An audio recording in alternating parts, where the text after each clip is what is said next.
Okay, so I already made a huge mistake going into this month. I said I was going to be doing pretty much a video every single day for VlogTOBER, which is something that some YouTubers are doing where they try to vlog every single day. And I didn't really have any footage for today. I guess I could upload this one vlog I have of me working out with my brother-in-laws, but I made mistakes with that. It's just been a busy week. I started my new job, so I'm a full-time editor now for a very specific company. Still work hours, it's salaried, so I mean, you know, it's pretty much anything you could ask for. Definitely been a busy week because my hours are a little weird because I work on weekends too. I have a side job that I also do at a local like rec center where I do stuff with esports for like kids, and yeah, man, I got a whole little set of projects I'm kind of working on right now. It's just made doing YouTube videos kind of hard lately. I haven't been able to keep up with a good portion of the important stuff for Call of Duty Next, which was like the Call of Duty event that just went on today. Man, I wish I could go to that. One of my big goals in life is to go to a Call of Duty Next event. It just looked like it was so much fun being around so many cool people, just having a blast playing stuff, eating, drinking. Like one day I'm gonna look back on videos like this and one day realize like how much like or how far I've come. I don't know a way to word it. Man.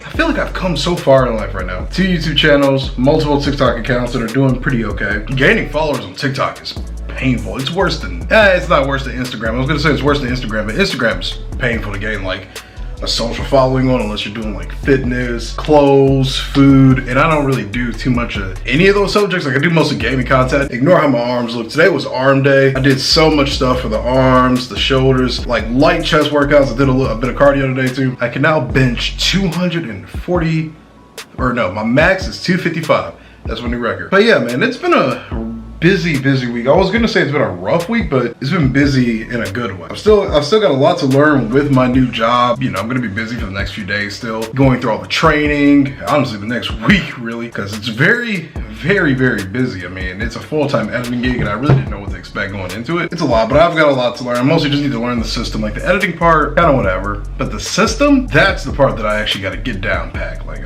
there's so much with the system I actually gotta do. Another thing to note too is I've got a video coming up discussing my acceptance into the top 150 of Glitch Energy. Now Glitch Energy is a like major energy drink company, similar like something like G Fuel, I guess you could say, in terms of scale and grandeur. I made it to top 250 and now I have to do a video on why I deserve to be in the top 60 or why I deserve the partnership, who I am as a person, just to kind of see where we go from there really. I don't know what happens beyond that point, like with like past like top 60. But the video that I recorded, I edited, and I had my team help me with some like the animations and stuff. I think it's stellar. I think it's really gonna showcase just who I am as a person. The shots are really nice. They were really cinematic and colorful and fun. I took a lot of footage from when I went to Texas and Boston and just kind of meshed all that together, some stuff I did with my wife. I'm excited to get that video out. It's been weird just having stuff to constantly do. Like I feel like I actually have things to talk about. Obviously when I'm just doing content normally, I mean, I have things to talk about. Like, got a lot of stuff in the works, man. I can't wait to get all the content pieces out. I got a lot to do for the main channel, for the second channel, with all the new Call of Duty news popping up here and there, especially with Modern Warfare 3. And let me tell you, I'm gonna lower my chair just a little bit. I'm actually a fan of what I saw with the footage for MW3. I know a lot of people were like, it's Call of Duty, it's copy and paste. I mean, I get it. It definitely shouldn't probably be this system, but it doesn't bother me, maybe just because I'm just not that pressed about it, you know? Like I make Call of Duty content on my second channel, which is this channel. I think I'm gonna start uploading the vlogs to both channels, I really don't know. I make Call of Duty content and I was disappointed with MW2 for the most part, but I also wasn't hyped about it just because I knew what they were changing with that game from the beta going into the actual release. Am I excited about the fact that MW3 is basically that game 2.0? Yeah, I'd pay literally never to play the game again. You could argue that they made MW2 terrible for the sake of selling another game, which to be perfectly honest probably is the case. But I think my expectations are just kind of realistic. I wouldn't have expected them to change MW2 to be what MW3 is, especially with Infinity Ward. They're always stern about their decision making for their game. So like whether that's set up like that intentionally or not, I don't know. But I mean, we were never going to get a real change with MW2 just because IW was never going to allow it. So I hate spending money as much as the next guy, but I don't know. I always like trying relatively new experiences with COD. Is MW3 going to be relatively new? No, it's COD. Like COD is always going to be fundamentally the same thing. Like the gunplay is going to be fundamentally the same. You're always going to have kill streaks, perks. It's always going to be the same pretty much. They might just change up the era, the movement, or whatever. I do wish we get another jetpack Call of Duty. I don't mind MW3, like from what I saw anyway. You know, and a lot of people are like, the game looks terrible visually. The bit rates were bad on the streams. That's one thing I noticed, but also working a lot of technical stuff. The graphics were all set to low. It was so painfully obvious. When I see things, I like getting them in my hands first before I hate on them. I just feel like it's so easy to jump into something that you hate. You know, it's just too easy for that. I'll wait till I play like the open betas or whatever until I actually make my full opinion on things.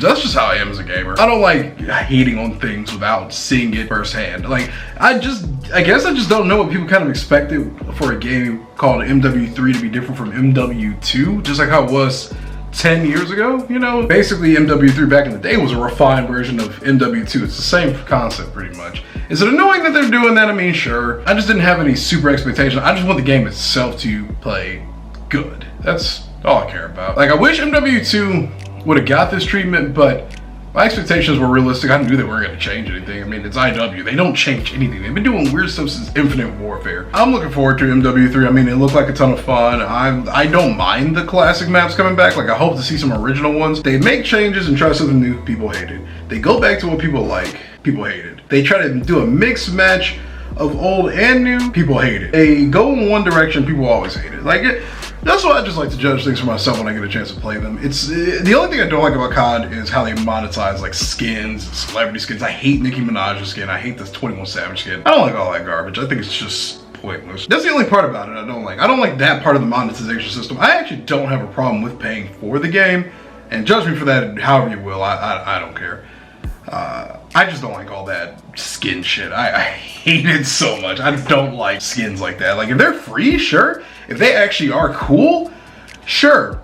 But I don't know, I'm not paying $20 to run around as 21 Savage and I can't even see the skin. That's just stupid. I don't want to hear his voice lines. And with the local center that I work at, a lot of the kids talk about all the cool skins on Fortnite. So I guess skins are literally just the thing now. I grew up in a different era where DLC packs, where you got cool maps and weapons and Call of Duty and all that were the big things to be hyped about. Camos on guns, you know. I just don't care about skins like that. Like, here and there, sure. I'll probably buy like a CDL skin for like the Call of Duty League or whatever. I don't really enjoy paying for things like celebrity skins. I just don't like it, man. I don't need to be 21 Savage, Snoop, Nicki Minaj. The one thing with MW3 though is we're getting Rebirth Island and Fortress Key backs. I do feel bad for the people that did pay for a lot of skins in the original Warzone. I think all that should transfer over. I don't mind them moving Rebirth and Fortress Keep onto the new engine because most Call of Duties are going to follow this new engine system now. I don't mind it. I didn't mean to turn this video into a Call of Duty review video, but it's just something I wanted to talk about. I don't mind Rebirth being on the new engine because the next Treyarch game, the next Sledgehammer game, the next IW game, all going to be on the same engine. So they're probably just trying to centralize everything because Warzone 1 was a mess. They tried to incorporate 3 different games running off of basically 3 different engines. Like, you had the MW engine, the Cold War engine, and Vanguard, which was like a modified MW engine, I think. I don't mind it. I do think if you pay for a skin for the free game, it should transfer over. It's just ridiculous that people just lose that. I do agree, once again, that the monetization side of things is just ridiculous. Thanks for coming to today's video, man, or thanks for watching. I don't know why I said thanks for coming to today's video. Thanks for watching, guys. If you enjoyed the video, be sure to leave a like on it. I'm going to try to do another vlog for VlogTOBER tomorrow. Hopefully I have more things to discuss and talk about. My weekends are not fully free again because I work early, like 10 to 6. That's on schedule right now. I work very early, or I don't work very early, but I work early and then very late. If I can get things done in time, you know, I'm gonna try to keep pushing out more content. I've got stuff still to do for Team War, still got things to do for my own channel. There's just a lot I got to do. But I'm a busy guy and we're finally stable. I'm grateful. I really am grateful. And I'm grateful to everybody that's been supporting me on this channel. I'm probably gonna post this on both the Call of Duty channel and the main channel. So for all the people that have been checking out the Star Wars content on the main, thank you. For all the people that have been checking out everything else on the second channel, thank you. At some point or another, I'm gonna find a centralized home for the vlog content. I don't know which channel yet, but I'm thinking probably gonna be this. It's probably gonna be the second channel. I feel more personable with that channel for some reason. I'll figure it out. Maybe we'll make a third channel called Jay the Gamer Vlogs. I don't know. But all right, guys, thanks for watching this video. I will see you in the next one. If you're new here, be sure to leave a sub, like the video, and as always, I'll see you later. Peace.